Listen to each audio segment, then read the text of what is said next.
Salam damai sejahtera, saudara-saudariku terkasih dalam Kristus Yesus.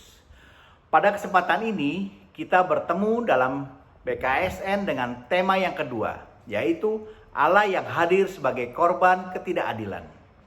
Sejak zaman Perjanjian Lama, Allah sudah sering menjadi korban ketidakadilan umatnya. Di mana setelah perjanjian pertama di Gunung Sinai, Allah yang selalu setia, namun orang Israel umatnya seringkali menciderai perjanjian itu dengan ketidaksetiaan. Bukankah bila kita telah berjanji setia pada pasangan dan kita melaksanakannya, kita pun berharap memperoleh balasan yang sama dari pasangan kita. Demikianlah Allah kerap kali menerima perlakuan tidak adil dari orang Israel umatnya. Dalam perjanjian lama pun masalah keadilan sebenarnya sudah dijunjung tinggi. Sudah mengajarkan kepedulian kepada sesama. Seperti ditulis dalam Imamat 23 ayat 22. Pada waktu kamu menuai hasil tanahmu, janganlah kau sabit ladangmu habis-habis sampai ke tepinya.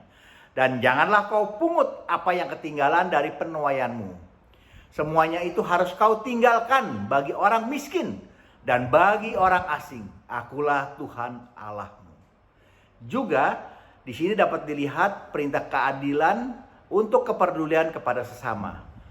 Dapat juga kita lihat dalam Ulangan 24 ayat 19 sampai 22. Apabila engkau menuai di ladangmu, lalu terlupa seberkas di ladang, maka janganlah engkau kembali untuk mengambilnya.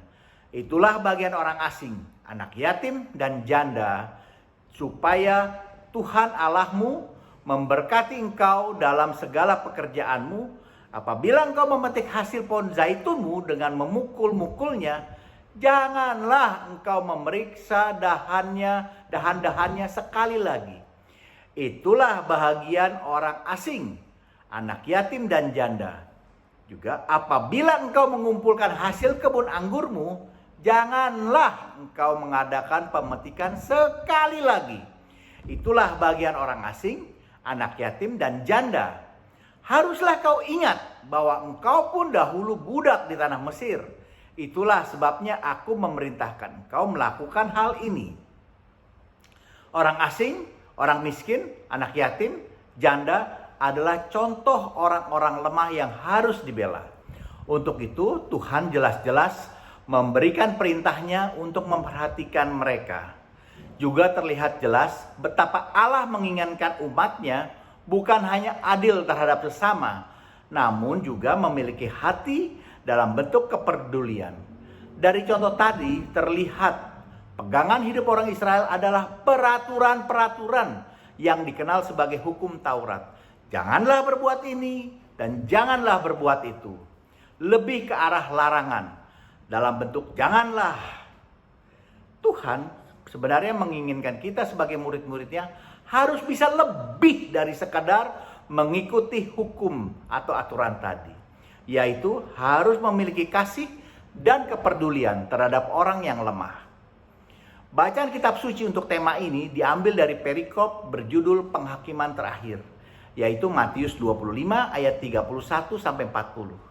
Pada perikop ini Tuhan Yesus menguak rahasia tentang akhir zaman atau eskatologis. Di sini ternyata hal yang sama disampaikan dengan cara yang berbeda dari peraturan yang cenderung agak negatif tadi.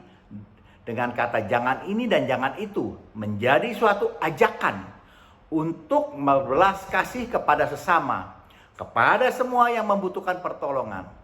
Mari kita coba garis bawahi ayat 33 sampai 36.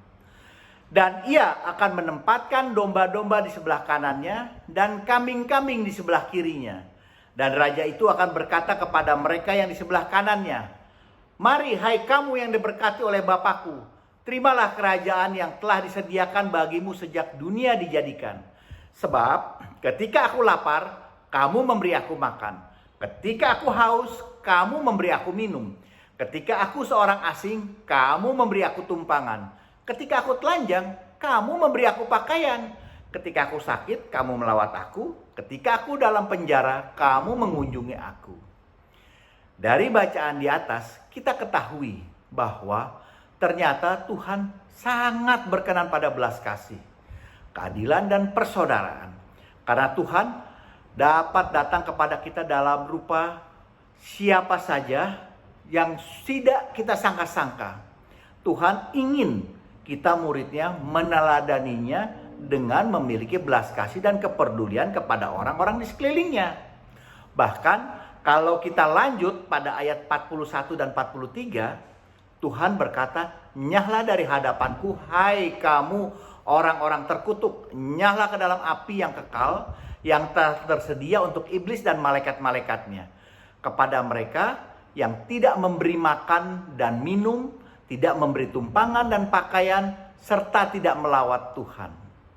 Bila kita teliti di sini, ternyata Tuhan bukan mengatakan kepada yang di kirinya, orang-orang yang celaka tadi, sebagai, "Hai kau para pendosa, hai kau para pendusta, para pendendam, penjina, penjahat, bahkan pembunuh sekalipun." Tapi sangat sederhana. Tuhan mengatakan hanya kepada orang-orang yang tidak peduli dengan sesamanya. Artinya dia tidak memiliki kasih yang Tuhan inginkan. Orang-orang yang tidak tergerak hatinya pada masalah-masalah dan keadaan di sekelilingnya.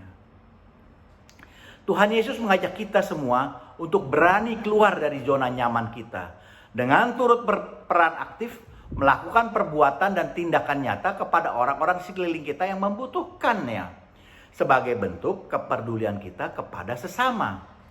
Artinya benar-benar melakukan tindakan nyata yang jelas saat ada orang yang benar-benar membutuhkannya. Seperti dikatakan pada Yakobus 2 ayat 16b. "Selamat jalan, kenakanlah kain panas, dan makanlah sampai kenyang. Tetapi ia tidak memberikan kepadanya apa yang perlu bagi tubuhnya." Jadi apa gunanya itu? Bukankah sudah semakin jelas tindakan nyata seperti apa yang diharapkan untuk kita lakukan? Ingat, yang kita bantu di sini adalah manusia, bukan binatang atau hewan. Maka jangan sampai setelah membantu kita malah menjadikan dia objek dari bantuan kita. Tindakan nyata yang diharapkan tidak melulu merujuk pada pemberian materi, namun juga bisa melalui tindakan nyata yang konkret, seperti menghargai orang lain sekeliling kita. Misalnya di satu komunitas kita, bahkan mungkin di grup WA, maupun pada orang-orang yang kita jumpai di mana saja. Intinya kita diharapkan bisa lebih memanusiakan manusia. Setelah kita tahu misteri estakologis tadi, apakah kita masih mau untuk tidak peduli kepada sesama yang adalah mungkin saja Tuhan Yesus yang datang kepada kita lewat rupa mereka yang sangat-sangat tidak kita sadari. Bila Anda dan saya tetap tidak peduli, bagaimana bila saat penghakiman terakhir nanti Tuhan yang datang dengan segala kemuliaannya, dan saat semua bangsa dikumpulkan termasuk Anda dan saya yang jumlahnya pasti banyak, dan tentunya kita akan menanti sangat lama giliran kita, bukan? Dan tiba-tiba pada saat Tuhan Yesus datang, pada antrian kita yang kita merasa sudah sebagai domba, tiba-tiba Tuhan muncul dan berkata, "Hai kamu kambing, kamu salah posisi, kamu harus di sebelah kiri." Hanya karena ketidakpedulian kita. Tidak memberi Yesus makan, tidak memberi Yesus minum, tidak memberi Yesus pakaian, dan tidak memberi Yesus tumpangan. Serta tidak melawat Yesus karena kita tidak punya belas kasih kepada sesama kita. Mungkin sebagai penutup, saya mengajak kita semua merenungkan ayat yang ke-40. "Aku berkata kepadamu, sesungguhnya segala sesuatu yang kamu lakukan terhadap salah seorang dari saudaraku yang paling hina ini, kamu melakukannya untuk aku." Semoga permenungan ini dapat menjadi refleksi bagi kita semua, agar dapat membuka hati untuk lebih peduli kepada mereka yang miskin, tersingkir, dan kebutuhan khusus. Apalagi di masa COVID ini. Bila ada masukan, mohon berikan komentar Anda. Jangan lupa di like dan di share agar dapat saling memberkati. Amin. Tuhan Yesus memberkati kita semua.